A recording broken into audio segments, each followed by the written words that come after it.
Hello student, Hindi दर्शन में आपका स्वागत है। आज हम इस वीडियो में पढ़ने वाले हैं छंद। काव्य शास्त्र के नियमानुसार जिस कविता या काव्य में मात्रा, वर्ण, गण, संख्या, यति, गति, लय, तुक आदि नियमों का विचार करके शब्द योजना की जाती है उसे ही छंद कहते हैं। अर्थात जिस कविता में भी लय, गण और वर्णों की संख्याओं पर ध्यान दिया जाता है और उनको ध्यान में रख के ही रचना की जाती है उसे ही छंद कहते हैं। छंद का सर्वप्रथम उल्लेख ऋग्वेद में मिलता है। जिस प्रकार गद्य रचना का नियामक व्याकरण है उसी प्रकार पद्य का छंद शास्त्र है। जिस प्रकार गद्य रचना कोई कहानी आदि लिखी जाती है, उपन्यास वगैरह, उसमें व्याकरण का ध्यान रखा जाता है, उसी प्रकार से छंद जो है वो पद्य का नियामक होता है, उसको नियमित करता है। छंदों की रचना, गुण अवगुण सबका अध्ययन जो है वो छंद शास्त्र में होता है। छंद शास्त्र की रचना पिंगल मुनि द्वारा की गई, इसलिए इसे पिंगल शास्त्र भी कहते हैं। सर्वप्रथम जो छंद शास्त्र है उसकी रचना पिंगल मुनि ने की थी। छंद के 7 प्रमुख अंग होते हैं। पहला है पद या चरण, वर्ण या मात्रा, यति, गति, लय, तुक और गण। ये 7 छंद के अंग हैं, जिसमें आज हम पहले पढ़ेंगे चरण या पद। एक छंद में लगभग 4 चरण होते हैं, इसी चरणों को ही पाद कहते हैं। पैर, छंद के जो पैर होते हैं, पाद, पैर या चरण ही होते हैं। प्रत्येक पाद में वर्णों या मात्राओं की संख्या निश्चित होती है। जितनी संख्या इधर होगी इन 2 चरणों में, उतनी ही नीचे 2 चरणों में होगी। ऐसे मान लीजिए कोई दोहा है, रहीमन पानी राखिए, बिन पानी सब सून, पानी गए न उबरे, मोती मानुष चून। इसमें रहीमन पानी राखिए तक एक चरण होगा, बिन पानी सब सून दूसरा चरण होगा, पानी गए न उबरे तीसरा चरण और मोती मानुष चून ये चौथा चरण होगा। इस प्रकार से 4 चरण होते हैं। इसमें भी इन चरणों के भी प्रकार होते हैं। मान लीजिए ये पहला जो चरण है वो, और ये चौथा चरण, ये जो है ये पहला चरण हो गया, ये दूसरा हो गया, ये तीसरा और ये चौथा। इसमें पहले और तीसरे चरण को विषम चरण और तीसरे और चौथे चरण को सम चरण बोलेंगे। और मात्राएं क्या होती हैं? छंद की मात्राएं हम देख लेंगे। किसी वर्ण के उच्चारण में जितना समय लगता है उसे ही मात्रा कहते हैं। मान लीजिए जैसे हम कहते हैं क में थोड़ा सा समय लगा, का में ज़्यादा समय लगा, तो ये जो है जो समय लग रहा है इनको बोलने में, इसी उच्चारण अवधि को ही मात्रा बोलेंगे। जैसे हम बोलते हैं की में थोड़ा सा समय लगा, लेकिन बोले अगर की में ज़्यादा समय लगा, इसलिए ये इस मात्रा को, बड़ी को हम क्या बोलेंगे? दीर्घ या गुरु। इसे ही जिसमें भी ज़्यादा समय लगेगा बोलने में उसे दीर्घ या गुरु बोलेंगे, और जिसमें कम समय लगेगा उसमें लघु या ह्रस्व बोलेंगे। जिसको कम समय लगेगा बोलने में इसे ही ह्रस्व, लघु या छोटा बोलेंगे, छोटी मात्रा। जैसे यहाँ पे दिया गया है छोटी ई, मतलब ई, उ और री, ये जो मात्राएं आएंगी ये छोटा होगा, ह्रस्व होगा या लघु होगा। और गुरु में कौन सी मात्राएं आएंगी? आ, ई, उ, ए, ऐ, ओ, औ, ऐसी जो मात्राएं आएंगी वो गुरु होंगी, बड़ी होंगी या दीर्घ होंगी। ऐसे में लघु स्वर में कौन कौन से वर्ण आएंगे? ये पहले छंद पढ़ने से पहले हमको मात्राएं जाननी जरूरी हैं। जैसे अ, ई, उ, री और चंद्र बिंदु। चंद्र बिंदु जो होगा वो ह्रस्व में आएगा, ये छोटा। और जो दीर्घ होगा उसमें आ, ई, उ, ए, ऐ, ओ, अ और अनुस्वार जो एक बिंदी लगती है और विसर्ग जो बिंदी लगती है पीछे, शब्दों के पीछे जो बिंदी लगती है वो दीर्घ में आएंगी या गुरु में आएंगी। मान लीजिए कोई शब्द है, उसमें दो शब्द मिले हुए हैं, संयुक्त हैं, जैसे अग्र। अग्र में क्या होगा? अब अग्र में आगे जो ये र लगा है नीचे ग में, उसके जस्ट आगे ये वाला वर्ण गुरु माना जाएगा, ये बड़ा माना जाएगा या दीर्घ माना जाएगा। और मान लीजिए ये जगत है, जगत में तो आधा है, उसके जस्ट आगे पहले वाला वर्ण वो भी गुरु हो जाएगा, इसे बड़ा मानेंगे। और बड़े का चिन्ह कैसे लगेगा? ऐसे यस की तरह से बड़े का चिन्ह लगाएंगे और लघु दिखाने के लिए एक पाई ऐसे निकालेंगे। ये हो गया लघु, ये हो गया गुरु। इस तरह से हम मात्राएं लिखते हैं।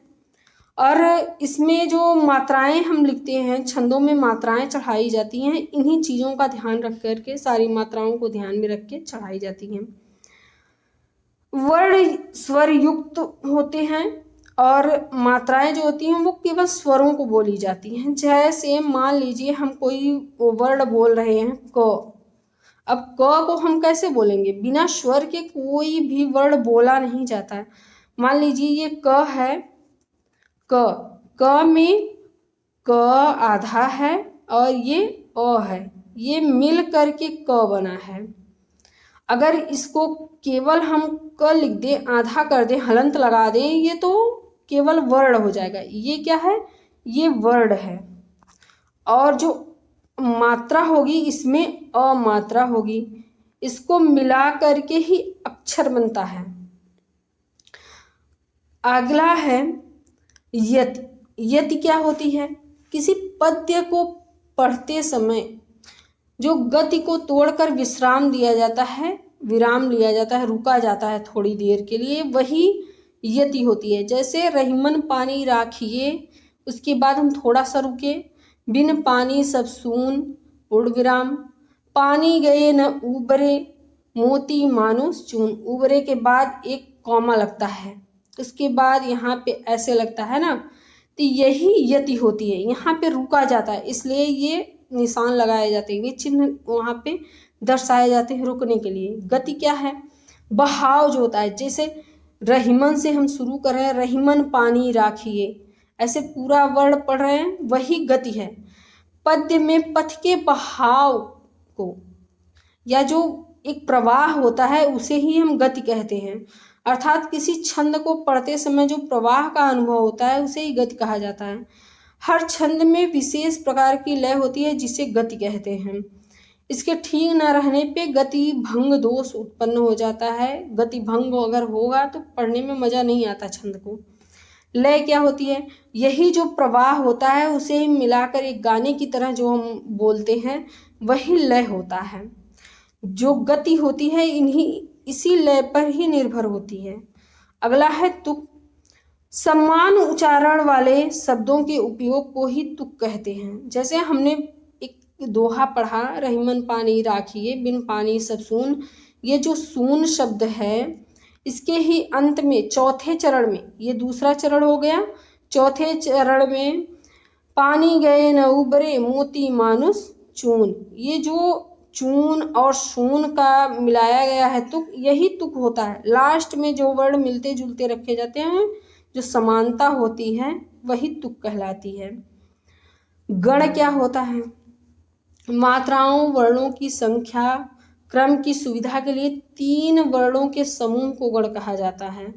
वर्णिक छंदों की गणना गण क्रम के अनुसार की जाती है। एक गण में 3 वर्ण होते हैं। गणों की संख्या 8 होती है।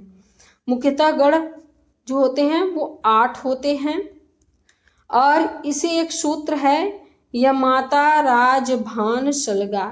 इससे हम इस सूत्र के द्वारा गणों को पढ़ सकते हैं। जैसे अगर हम पढ़ना चाहें गण कैसे निकालेंगे, ये जो गण दिए गए हैं, य गण, त गण, ल गण, र गण, ज गण, भ गण, ये सारे गण कैसे निकालेंगे, कैसे पता चलेगा हमको?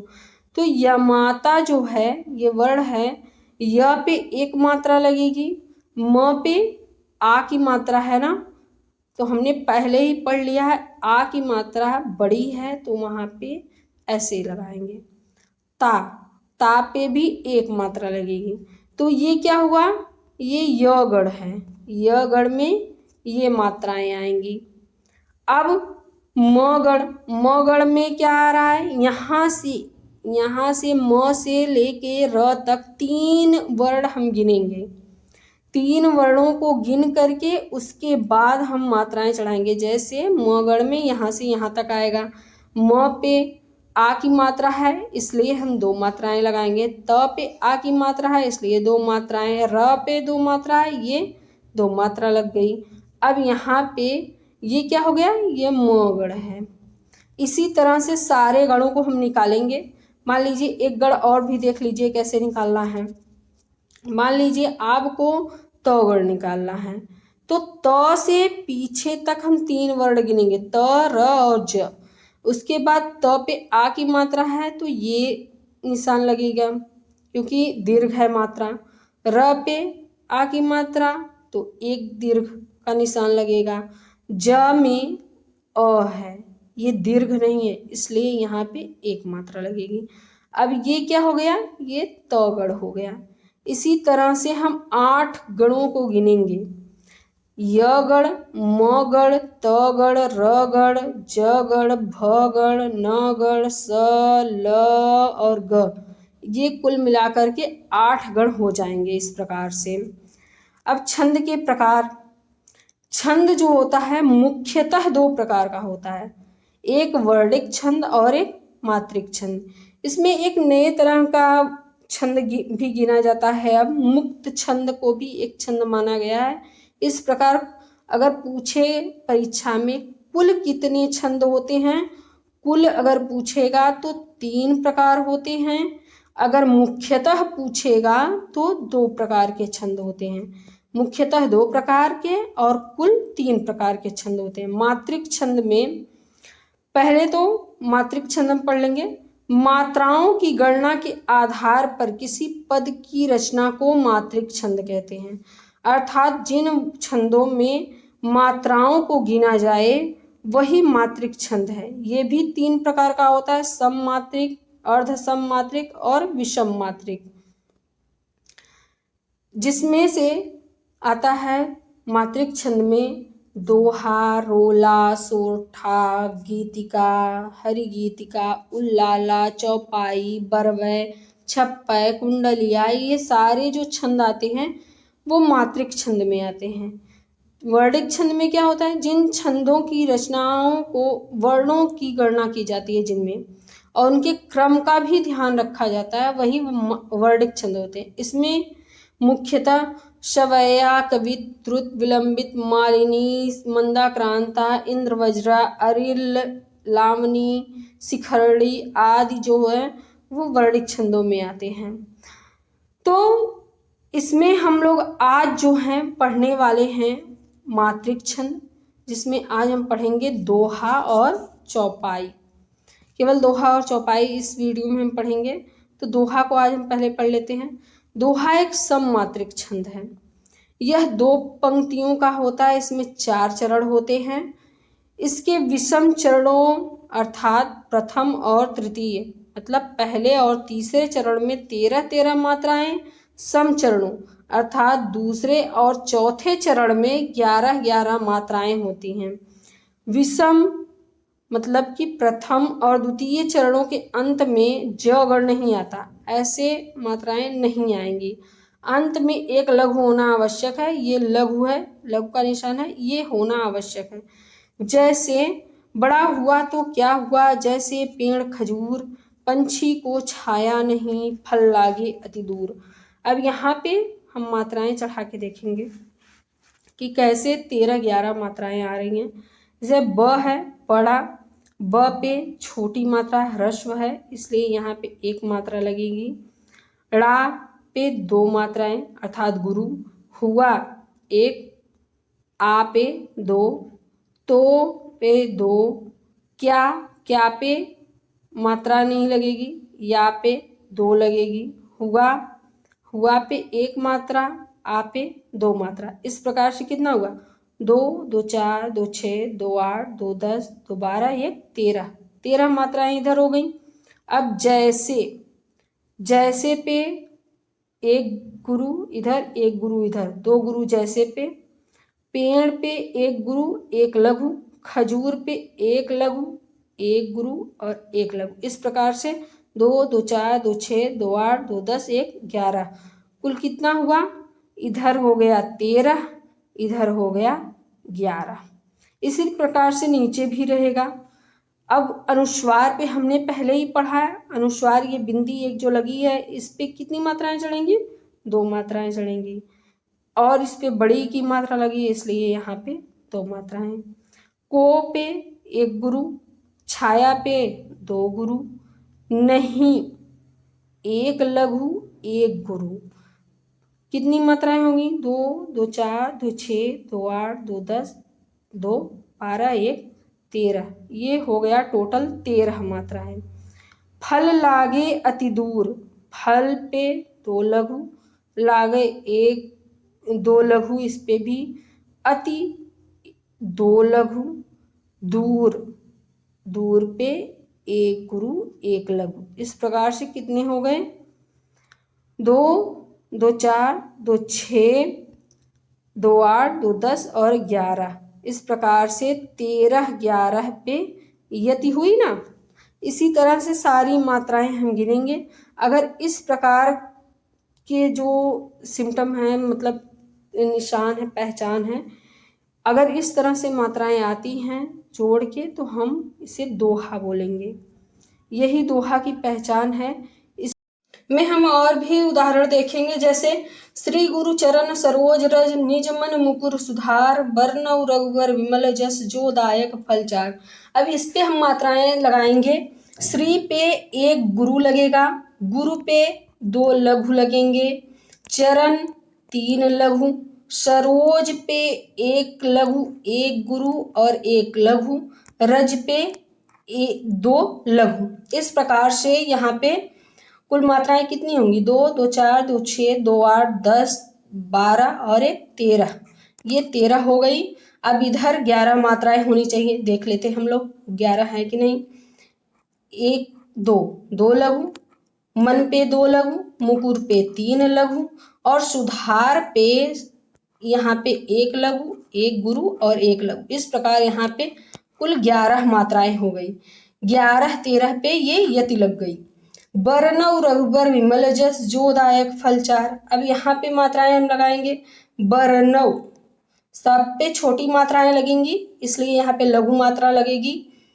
रघुबर पे भी सारी मात्राएं छोटी हैं, इसलिए यहाँ पे भी लघु मात्राएं लगेंगी। विमल पे भी लघु लगेगा, जस पे भी 2 लघु आएंगे। इस प्रकार से कुल मिलाकर के यहाँ पे 13 मात्राएं हो गई। जो दायक फल चार, जो पे एक गुरु लगेगा, दायक पे एक गुरु 2 लघु आएंगे, फल पे भी 2 लघु और चार पे भी एक गुरु और एक लघु।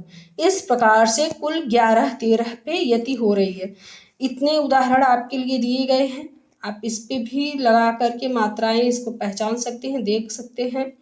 अगला जो है वो है चौपाई छंद। यह एक सममात्रिक छंद है। इसमें 4 चरण होते हैं। प्रत्येक चरण में 16-16 मात्राएं होती हैं। इसमें 4 चरण होंगे और चारों में 16-16 मात्राएं होंगी। दोहे में क्या हो रहा था, 4 चरण थे, लेकिन एक चरण में पहले में 13, दूसरे में 11 और तीसरे में 13, फिर 11, इस तरह से हो रहा था। लेकिन चौपाई में सारे जो होंगे चरण, इसमें देखिए ये है ना, एक चरण, 2, 3 और 4, ये 4 चरण हैं और सब में 16-16 मात्राएं। चरण के आखिर में, अंत में यहाँ पर ज गण और त गण का आना वर्जित है, अर्थात ज गण और त गण नहीं आता और अंत में एक दीर्घ आता है। यहाँ पे दीर्घ मात्रा है ना, ये दीर्घ आएगा। अब ज गण त गण क्या है, इसको हम लोग सूत्र पढ़े थे, उसी से निकालेंगे। य माता राज, ये हो गया। इसमें देखिए राजभान, यहाँ पे 3 लिख लेते हैं, 3 वर्ण होने चाहिए, उनसे हम निकालेंगे। तो कौन सी मात्राएं नहीं आएंगी? जगड़ नहीं आएगा और तगड़। तगड़ पे ये ऐसे, मतलब 2 गुरु के बाद एक लघु नहीं आएगा अंत में यहाँ पे। और जगड़, जगड़ में क्या होगा?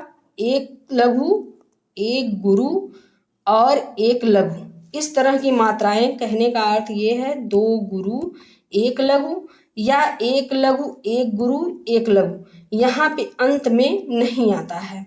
तो देखते हैं हम लोग क्या हो रहा है इसमें, कैसे मात्राएं चढ़ेंगी। तो उदाहरण जो है इसका, बिनु पग चले सुने बिनु काना, कर्म कर बिनु कर्म करे विधि नाना, तनु बिनु परस नयन बिनु देखा, गहे घ्राण बिनु वास असेखा। यहाँ पे मात्राएं कैसे चढ़ेंगी? बिनु पे 2 लघु, पग पे 2 लघु, चले 1 लघु 1 गुरु, सुने 1 लघु 1 गुरु, बिनु 1 लघु, यहाँ पे भी लघु ही रहेगा क्योंकि मात्रा छोटी है। काना, यहाँ पे ये 2 गुरु आ गए। यहाँ पे जगड़ नहीं आया ना तगड़ आया है। अगला देखिए, कर, कर पे भी 2 लघु आएंगे, बिनु पे भी 2 लघु। कर्म, अब कर्म हमने पढ़ा था कि किसी भी जो संयुक्त वर्ण है या आधा वर्ण है उसके जस्ट आगे वाला अगर छोटा रहेगा तो वो बड़ा हो जाएगा। यहाँ पे क्या है? एक लघु वर्ण है, यहाँ पे क में अ है, अ लघु आएगा। यहाँ पे अगर बड़ी ई की मात्रा होती या आ की मात्रा होती तो हम क्या करते? उसे कुछ नहीं करते तब, लेकिन यहाँ पे ये लघु है इसलिए ये हो जाएगा गुरु और म पे 1 लघु आ जाएगा। इस तरह से मात्राएं लगेंगी। करे बिनु नाना, अब देखिए कर पे 1 और रे पे 1 गुरु हो जाएगा, विधि पे 2 लघु, नाना पे 2 गुरु। अब इस प्रकार से 2 4 6 8 10 12 14 और 16 कितनी मात्राएं हुई? कुल 16 मात्राएं ये हो गई। इसी तरह से हम सारे में देखेंगे, यहाँ पे भी 2 4 6 8 10 12 14 और 16, यहाँ पे भी 16 मात्राएं होंगी। इधर देख लेंगे, तनु पे 2 लघु, बिनु 2 लघु, परश पे 3 लघु, नयन पे भी लघु ही लगेगा, बिनु पे भी लघु, देखा। अब यहाँ पे बड़ी मात्रा है इसलिए यहाँ पे गुरु वर्ण आएगा। देखा, यहाँ पे भी गुरु आएगा। गहे, गहे में ग पे 1 लघु, ह पे बड़ी मात्रा है इसलिए यहाँ पे गुरु वर्ण आएगा। घ्राण पे भी ये आगे र है, पीछे अगर यही र लगता यहाँ पे ड़ पे तो हम आगे अगर आ की मात्रा रहती तब तो कुछ नहीं करते, लेकिन अगर यहाँ पे छोटी मात्रा रहती तो हम इसे बड़ा कर देते, लेकिन यहाँ पे आगे र लगा है इसलिए यहाँ पे कुछ नहीं करेंगे। यहाँ पे एक गुरु ही आएगा क्योंकि यहाँ पे मात्रा लगी है आ की, वो बड़ा है इसलिए यहाँ पे गुरु लगाएंगे। ड़ पे 1 लघु, बिनु पे 2 लघु, वाश पे 1 गुरु 1 लघु, अशेखा अ पे 1 लघु, स 1 गुरु और ख पे 1 गुरु। कुल मिला के इस प्रकार से 16 मात्राएं हो गई। ये 4 चरण हैं। चरण को हम पाद भी बोलते हैं, हम पढ़ चुके हैं। तो इन चारों चरणों में 16 मात्राएं आएंगी। ये भी एक उदाहरण दिया गया है, इस पे आप खुद से लगा के देखें। अगर कोई डाउट हो तो कमेंट बॉक्स में पूछें। अगर आपको ये वीडियो पसंद आया हो तो चैनल को लाइक शेयर और सब्सक्राइब जरूर करें। धन्यवाद।